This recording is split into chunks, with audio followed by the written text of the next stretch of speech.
ভারত এক খোঁজ। জয়দেব বসু।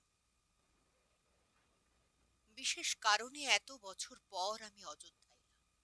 মাননীয় বিচারক, এলাম আমার মায়ের জন্মভূমি খুঁজতে। না, আমার কি ধর্ম আমি জানি না।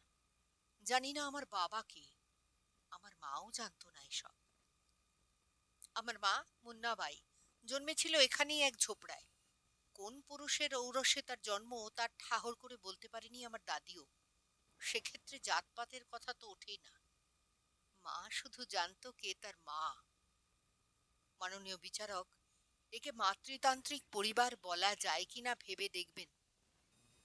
যদিও পরিবার শব্দটার অর্থই আমার কাছে পরিষ্কার না।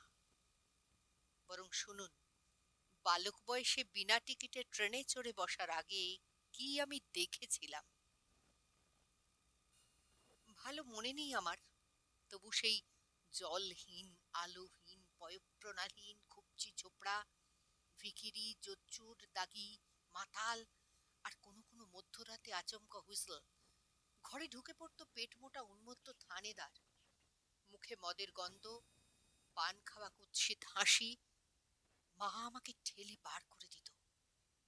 সেই রাত, সেই অসংখ্য নক্ষত্রের রাত, সোনালি হ্যালোজেনের রাত আমি কাটিয়ে দিতাম রাস্তার পাশে দেয়ালে ঠেস দিয়ে। অভিজ্ঞতা থেকে আমি বলতে পারতাম ঠিক কতদিন পর থেকে মা আবার শুরু করবে বমি। ব্যাস, এই তো সব। অযোধ্যা ছেড়ে আসার পর আমি কি কি করি তা এখানে প্রাসঙ্গিক নয়। মাননীয় বিচারক, আমি শুধু জেনেছিলাম যৌবন থাকতে থাকতেই ঝোপড়া থেকে দালান, তা থেকে শীষমহল পর্যন্ত পৌঁছতে পেরেছিল আমার মা।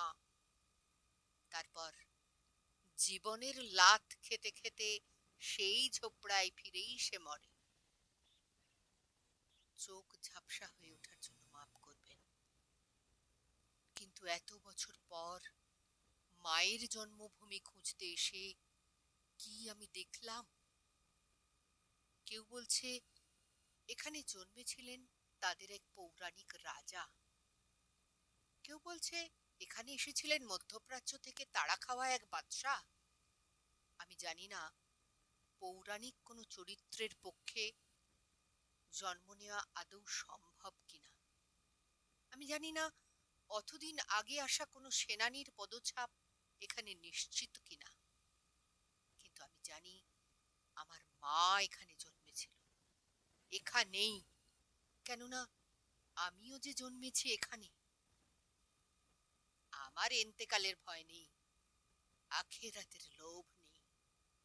মন্দার বা অমৃত আমাকে আকৃষ্ট করে না। শুধু এই ঝোপড়ার জন্য, এই জন্মভূমির জন্য আমার রোজা, আমার উপবাস, অষ্টপ্রহর প্রার্থনা, 5 ওয়াক্ত নামাজ। মাননীয় বিচারক, রেহম করুন, রেহম করুন, আমার মাতৃভূমি আমাকে ফিরিয়ে দিন, ফিরিয়ে দিন। আমি মরিয়া হয়ে উঠবার আগেই।